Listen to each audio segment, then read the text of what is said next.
Welcome you in this unique and first Best of Astro meeting in Iraq. بۆ یەکەم جار لە ڕۆژهەڵاتی ناوەڕاست کۆنفرانسی چارەسەری نەخۆشیەکانی شێرپەنجە بە تیشک لە شاری سلەیمانی لەسەر مۆڵەتی کۆمەڵەی پزیشکی ئەمریکی لەلایەن سەنتەری ژیانەوە بە هاوکاری شاری پزیشکی فاروق و چەند سەنتەرێکی تری پزیشکی ئەنجام درا.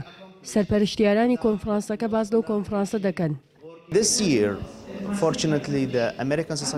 خۆشبەختانە لەم ساڵدا کۆمەڵی پزیشکی ئەمریکایی بۆ چارەسەرکردنی نەخۆشیەکانی شێرپەنجە بە تیشێک ڕایگەیاند دەتوانین فۆرمی داواکاری لە وڵاتانی جیاوازی جیهان وەربگرین بۆ ئەوەی بە شێوەیەکی باشتر کۆبوونەوە لەسەر ئەسترۆ واتە چارەسەرکردنی نەخۆشیەکانی شێرپەنجە بە تیشێک لە وڵاتانی خۆیاندا ساز بکەن. خۆشبەختانە ئەو وڵاتی کە ئەم کۆبوونەوەی تیادا دەکرێت بەر عێراق کەوت و کۆبوونەوەکەش لە شاری سلێمانی عێراق بەڕێوە دەچێت و ئێمە بۆ بردنەوەی سازدانی ئەم کۆبوونەوەیە لە سلێمانی پێشبڕکێمان لەگەڵ وڵاتانی دیکەدا کردبوو.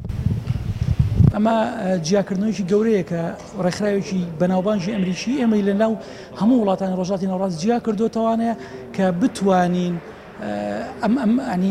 ئەم کۆنفرانسی ئەوان جێبەجێ بکەین کاهین خۆی لە خۆی ئەمە ناسینی کوردستانە بە شێوەیەکی گشتی و سلێمانی و سنتەری ژیانەوەش بە تایبەتی لەلایەن ئەوانەوە.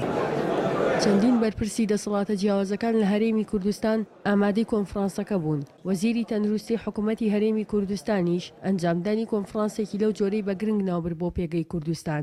پێگەی کوردستان گرنگە کە بتوانرێت ئاوە کۆنفرانسێکی زانستی دووەمیش بۆ ئاڵوگۆڕکردنەوەی زانستی نوێ لەو بوارەدا چکە خۆ دەزانی ئەو بوارە ڕۆژ بە ڕۆژ و ساڵ بە ساڵ تازە دەبێتەوە و پێویستیشە بۆ چارەسەرکردنی نەخۆش چکە بەڕاستی ژمارەیەکی زۆر هەیە لە خەڵک کە بەدەست ئەو نەخۆشیەوە دەناڵێنێ وەک بواری چارەسەرکردن بە تیشک بەشێکی گرنگی چارەسەر لە وڵاتەکە.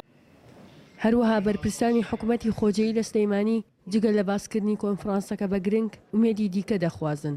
ئێمە ژووکو ئەولانانی بەشدارین لە حکوومەتی خۆجەیەتیە بەو ئومێدین کە تەنیا چارەسەر نەدۆزرێتەوە بۆمانە بەڵکو لامان کاتیشا خۆپاراستنیش پێڕۆ بکرێ بۆی هۆکارانی ئەبنە هۆی توشبوون بەم دەردودایانە ڕێیان لێ بژیرێ و کۆتاییان پێ بهێنرێ وڵاتەکە پاک بکرێتەوە و ژینگەیەکی هەبێ کاموو کەسێک بە ئارامی تیای بژێت. کۆمەڵی ئەمریکی بۆ چارەسەرکردنی نەخۆشیەکانی شێرپەنجە بە تیشک لە ساڵی 1950ەوە دامەزراوە و ساڵانە کۆنفرانسی خۆی ئەنجام دەدات. بۆ یەکەم جارە مۆڵەت دەدەنە سەنتەرێکی پزیشکی بۆ چارەسەرکردنی نەخۆشیەکانی شێرپەنجە بە تیشک لە ڕۆژهەڵاتی ناوەڕاست کە کۆنفرانس ئەنجام بدات و تێیدا نوێترین توێژینەوەی پزیشکی ئەمریکی لە بواری چارەسەرکردنی نەخۆشیەکانی شێرپەنجە بخەنە ڕوو.